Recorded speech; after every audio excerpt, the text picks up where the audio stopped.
Hai người trước mặt vốn dĩ chẳng bao giờ hợp nhau. Nhưng hôm nay, cô gái lại bất ngờ chủ động tìm đến đối phương. Hơn nữa còn muốn tặng chiếc bánh quý giá mà mình không nỡ ăn. Cho. Cô làm gì thế này? Tôi đến để cảm ơn cô. Trước đây tôi đã đối đầu với cô như thế. Không ngờ hôm nay cô vẫn sẵn lòng đứng ra bênh vực tôi. Thôi được rồi, tôi cũng chẳng vì cô đâu. Tôi chỉ đơn giản là không ưa cái loại người cặn bã đó thôi. Đúng thế, hắn ta đúng là đồ cặn bã. Thôi nào, cô muốn khóc thì về nhà mà khóc. Đừng đứng khóc trước cửa nhà tôi. Kẻo người khác thấy lại tưởng tôi làm gì cô. Từ Kiều mắt ngân ngấn nước. Nhìn Tô Thanh Nhiễm với vẻ biết ơn. Cô ấy giờ mới thấy, chắc hẳn trước đây đầu óc mình có vấn đề. Nếu không, sao vừa xuống nông thôn đã đối đầu với Tô Thanh Nhiễm? Lần này may nhờ có cô, nếu không. Học của tôi không dám nghĩ tới. Đây là chút lòng thành của tôi. Tôi không cần, cô mau mang đi. Yên tâm, tôi không bỏ thuốc độc đâu. Từ Kiều quyết tâm muốn tặng. Nhét đầu vào tay cô ấy rồi chạy biến. Tô Thanh Nhiễm thì thở dài một hơi. Vì hôm nay nếu không có Từ Kiều xen vào, cô thật sự không thể khiến tên cặn bã đó lộ nguyên hình. Vài ngày sau, bên Lâm Trường truyền đến tin tốt. Giám đốc nhà máy đích thân dẫn người đến thăm hỏi. Mọi người không biết đâu. Mấy ngày nay, thư tố cáo nhiều như bông tuyết rơi đầy trời. Cấp trên biết chuyện, tức đến phát điên. Lập tức cho người bắt hắn đi. Nhìn tình hình này, tên lưu manh đó chắc chắn không thoát nổi. Nghe đến đây, Tô Thanh Nhiễm lập tức nhận ra đây là công lao của Cố Tiêu. Cô gật đầu cảm kích với anh. Thời buổi này, tội lưu manh rất nghiêm trọng. Nếu không có gì bất ngờ, hắn chắc chắn sẽ bị xử bắn. Dù không bị bắn, cả đời này em là cũng không ra được. Dù kết quả thế nào, Tô Thanh Nhiễm cũng rất hài lòng. Sau khi chuyện Lâm Trường được giải quyết, mọi người trở lại guồng công việc. Đại đội trưởng dẫn mọi người sửa đường. Tô Thanh Nhiễm tiếp tục phụ trách sản xuất đồ nội thất. Còn Cố Tiêu, nhân lúc trước khi giao hàng còn rảnh, mang hàng hóa của bà con trong thôn lên thành phố. Vài ngày sau, con đường đá từ đại đội đến Lâm Trường cuối cùng cũng hoàn thành. Những người còn lại trở về trạng thái nhàn rỗi như trước. Đặc biệt là các cô các bác trong thôn. Cứ rảnh rỗi là chuyện nhỏ nhặt trong thôn lại nhiều lên rõ rệt, khiến đại đội trưởng mấy ngày nay hơi bực bội. Tô Thanh Nhiễm nhìn cảnh này, đột nhiên nhớ đến chiếc áo len lần trước Cố Thẩm đan. Tay nghề đan lát ấy đúng là ngoài sức tưởng tượng. Lúc đó Cố Thẩm lại tỏ ra rất bình thường. Có thể thấy trong thôn có không ít người khéo tay. Chỉ là hiện giờ vải vóc đều phải dùng phiếu để mua. Đại đội muốn nhận việc may vá thủ công, chỉ có thể làm ăn với vải vụn không cần phiếu. Nghĩ đến đây, Tô Thanh Nhiễm vội vã chạy về nhà. Vừa về đến nơi, cô lấy vải vụn ra bắt tay vào làm. Chị Nhiễm, chị làm gì thế? Tôi đang bận đây. Cô muốn vào thì vào đi. Vào trong nhà, Từ Kiều lập tức phát hiện vài bông hoa cài đầu đặt trên giường. Chị Nhiễm, chị vào thành phố lúc nào mà mua được mấy bông hoa cài đầu đẹp thế này? Cô đoán xem bao nhiêu tiền? Đẹp thế này chắc đắt lắm. Tôi đoán cái nhỏ 3 hào, cái lớn chắc phải 6 hào. Nếu là cô có sẵn lòng bỏ 6 hào mua bông hoa này không? 6 hào đủ mua 1 cân thịt lợn đấy. Nhưng vẫn sẵn lòng, thịt lợn ngon thật. Nhưng ăn xong là hết. Con hoa cài đầu này đeo được lâu lắm. Nhờ câu nói của Từ Kiều, Tô Thanh Nhiễm thêm phần tự tin. Cầm bông hoa cài đầu, cô đi thẳng đến nhà họ Cố. Mang theo bông hoa cài đầu làm từ vải vụn chẳng đáng tiền. Cô tìm gặp đại đội trưởng. Khi đại đội trưởng biết giá của bông hoa, tái mặt vì sốc. Vì ở thập niên 70, một bông hoa cài đầu lại có thể đổi được 1 cân thịt lợn. Tiểu Tô, cô nói thật chứ? Món này đắt thế sao? Vâng, giá này là giá ở cửa hàng hợp tác xã. Bán cho hợp tác xã chắc chắn phải rẻ hơn chút. Nhưng chỉ cần mẫu mã mới, giá cả chắc chắn có thể thương lượng. Ồ, thế thì, món này đúng là siêu lợi nhuận. Đúng thế, đại đội trưởng, nên tôi nghĩ, nếu chúng ta làm được đổ nội thất, thì đơn hàng hoa cải đầu có thể nhận luôn không? Dù sao giờ mọi người cũng đang rảnh rỗi. Đúng vậy, đại đội chúng ta có nhiều chị em khéo tay lắm. Ý tưởng này không tệ đâu. Nhưng hoa cải đầu này, ngoài tiểu Tô ra thì chưa ai làm. Không như bàn ghế. Anh em trong đại đội đều từng làm. Liệu có được không? Không thử sao biết không được. Dù có được, nhưng vải để làm hoa cải đầu cũng khó kiếm. Do vậy đều phải dùng phiếu để mua. Đại đội trưởng, hoa cải đầu đều làm từ vải vụn. Tôi nghe nói, nhà máy dệt bên đó định kỳ sẽ thải ra một lô vải vụn. Vải vụn. Hợp tác xã cũng có bán vải vụn sẵn. Một hảo mua được vài miếng lớn. Không cần phiếu vải. Ngoài vải ra, còn cần gì nữa không? Cần dùng dây chun loại này. Bình thường mua ở hợp tác xã là 2 hào 10 cái. Nếu mua cả báo chắc sẽ rẻ hơn. Tất nhiên còn có dây buộc tóc các loại. Giá cả cái đó tôi chưa rõ. Đại đội trưởng nghe xong, cầm một bông hoa cài đầu trên bàn. Ngắm nghía trái phải. Trong lòng bắt đầu tính toán. Theo cô nói, chi phí một bông hoa cài đầu chắc thấp lắm nhỉ? Chi phí khoảng 5 phân tiền. Tiểu Tô, vậy cô nói xem chúng ta làm ăn thế nào? Chúng ta cứ đi thẳng vào thành phố đến hợp tác xã. Xem kiểu dáng và giá hoa cài đầu bên đó. Rồi xem giá vải vụn.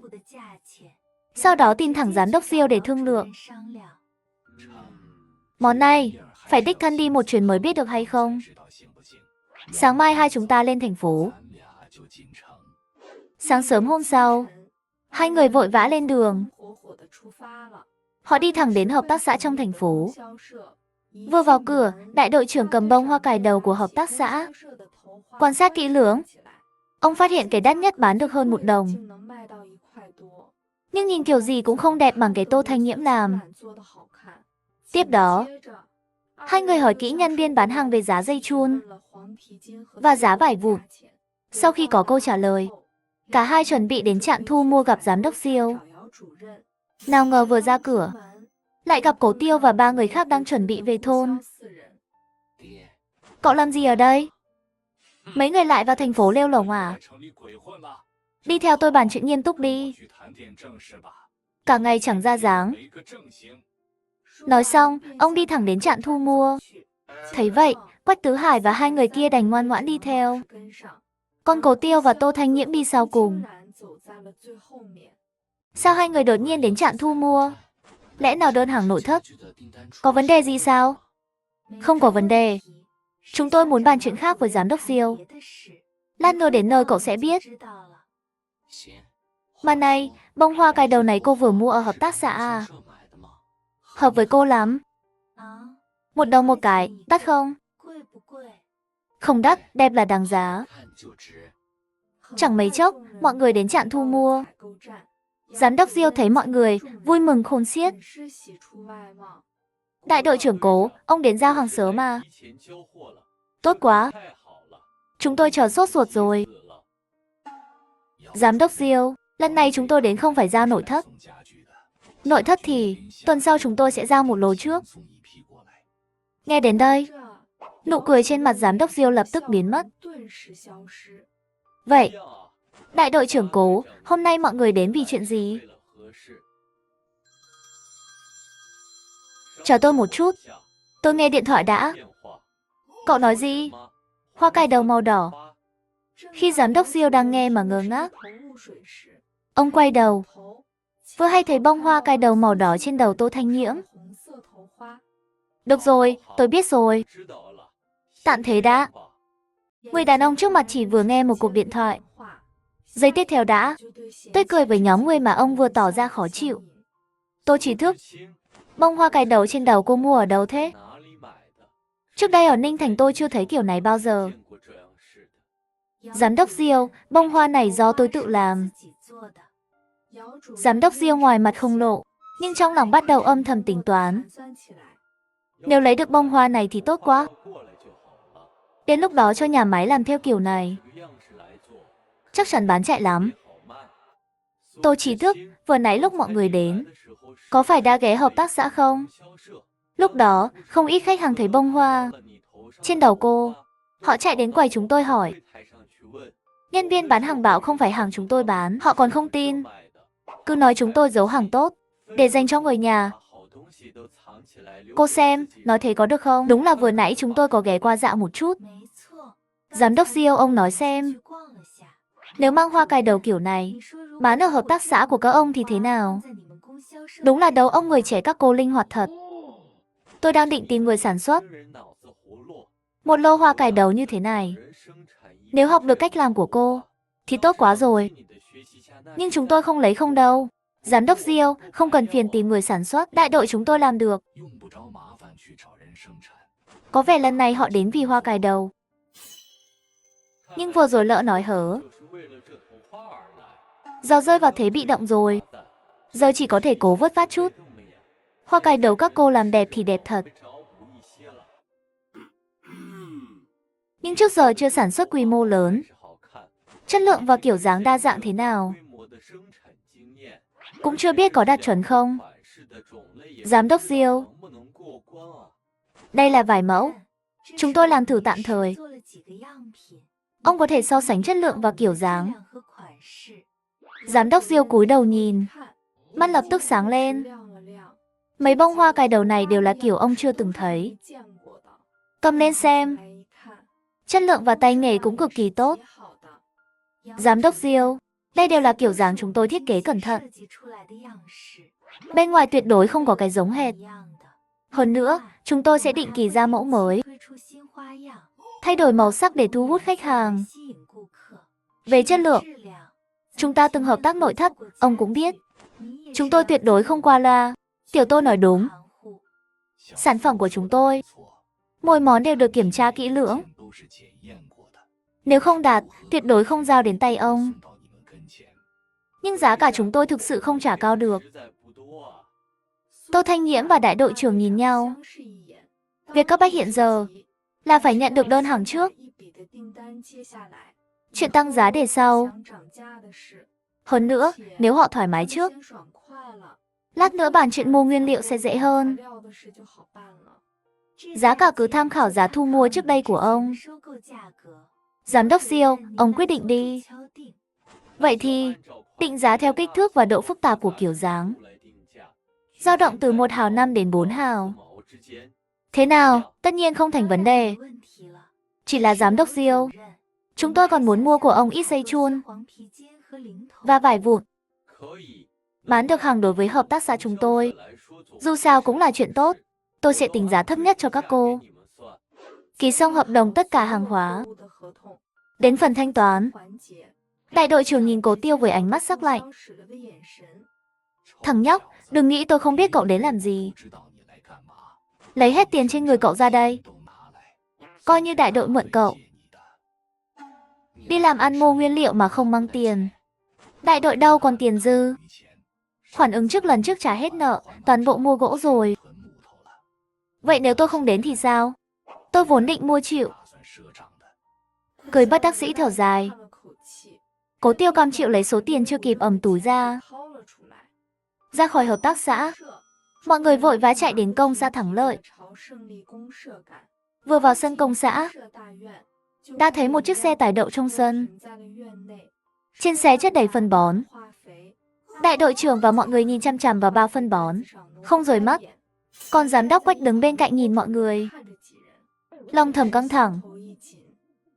Lần trước, mọi người đến sân công xã, thấy phân bón trên xe tải, mắt sáng rực. Giám đốc Quách sợ họ trực tiếp cướp. Lập tức dẫn mọi người vào văn phòng. Cố lão, hôm nay mọi người đến có chuyện gì? Là thế này, giám đốc Quách, chúng tôi vào thành phố. Ban đầu là bàn chuyện giao hàng nội thất với giám đốc Siêu. Ai ngờ họ vừa thấy đã mê ngay hoa cài đầu do Tiểu Tô làm. Năng nặc đòi chúng tôi làm gấp một lô để cung cấp. Có khoa trương thế không? Tôi lần đầu nghe nói nhận đơn hàng kiểu này. Sao tôi dám lừa giám đốc Quách chứ? Ông xem, đây là hợp đồng đơn hàng của hợp tác xã. Giám đốc Quách nhận hợp đồng, nhìn với vẻ không tin nổi. Vì thời điểm hiện tại, tự ý nhận đơn hàng là xáo phạm nghiêm trọng. Đại đội trưởng đứng bên lo lắng hỏi. Giám đốc Quách, ông không trách chúng tôi tự ý làm chứ? Nói thật, chúng tôi cũng vì tăng thu nhập cho công xã. Đơn hàng này tuy không lớn, nhưng cuối năm cũng có thêm kha khá thu nhập. Đúng là lão cáo giả. Nói là vì công xã tăng thu nhập, cuối cùng chẳng phải đều vào tay đại đội các ông sao? Nhưng việc cấp bách là mau chóng tống họ đi, kẻo lâu phân bón kia không giữ được. Quy trình tuy không đúng quy định, nhưng nhân lúc nông nhàn, nhận chút việc thủ công cũng không sao. Đã nhận rồi, thì làm cho tốt. Đừng làm mất mặt công xã thắng lợi chúng ta. Nhưng đại đội các ông giờ vừa làm nội thất, lại làm hoa cài đầu. Nhất định không được chậm trễ sản xuất lương thực. Đó mới là việc quan trọng nhất. Đại đội trưởng thấy giám đốc Quách nhắc đến sản xuất lương thực, lập tức hào hứng. Giám đốc Quách, ông nói đúng lắm. Tôi cũng luôn đau đầu vì sản lượng lương thực. Nếu lần này phân bón có thể đến lượt đại đội Hướng Dương Sơn chúng tôi thì tốt quá. Miệng tôi đúng là hỏng, nhắc gì không nhắc. Lại nhắc đến sản xuất lương thực. Cố lão, phân bón đúng là không đủ chia. Hơn nữa, các ông giờ có 2 nghề phụ. Cuộc sống chắc chắn khá hơn nhiều. Có phân bón hay không cũng chẳng sao. Đại đội trưởng nghe vậy có phần lúng túng.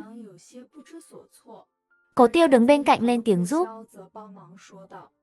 Giám đốc Quách, chúng tôi muốn phân bón không chỉ vì bản thân, chủ yếu là không muốn làm ông mất mặt. Lời này là ý gì? Giám đốc Quách, ông nghĩ xem, nếu chúng tôi không làm nghề phụ, sản lượng ít thì ít, cùng lắm chỉ bị phê bình.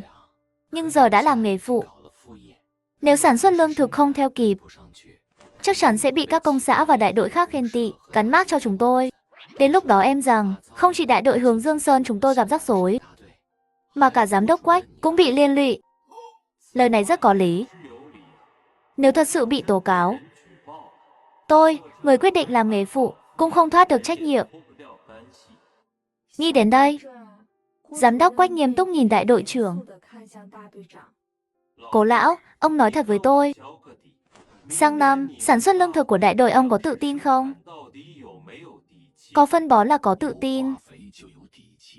Đến lúc đó lương thực tăng sản lượng, lại thành công làm nghề phụ, biết đâu huyện còn khen thưởng chúng ta. Tất nhiên, đều là nhờ giám đốc Quách lãnh đạo tốt. Giám đốc Quách trong lòng hơi phấn khởi. Đại đội Hướng Dương Sơn năm nào cũng đội sổ. Nếu thật sự đứng lên được, đến lúc đó, công xã thắng lợi của họ chắc chắn cũng được nở mày nở mặt một phen. Lần này tôi cấp 20 bao phân bón cho các ông. Các ông đừng làm tôi thất vọng đấy. Ôi, giám đốc Quách, ông đúng là phúc tinh của đại đội Hướng Dương Sơn chúng tôi. Nhưng tiền phân bón này có thể đợi đến tuần sau khi chúng tôi giao nội thất. Nhận được tiền hàng rồi mới thanh toán không? Được thôi. Tuần sau thì tuần sau. Cảm ơn nhiều lắm. Vậy tuần sau tôi giao nội thất xong, khi trả xe kéo cho công xã, tôi sẽ mang tiền đến luôn. Ý ông là còn muốn mượn xe kéo? Hi hi, vì đại đội chúng tôi chỉ có xe bò, không chở nổi nhiều hàng như thế. Sau khi rời công xã, 6 người hùng hổ kéo nhau về thôn.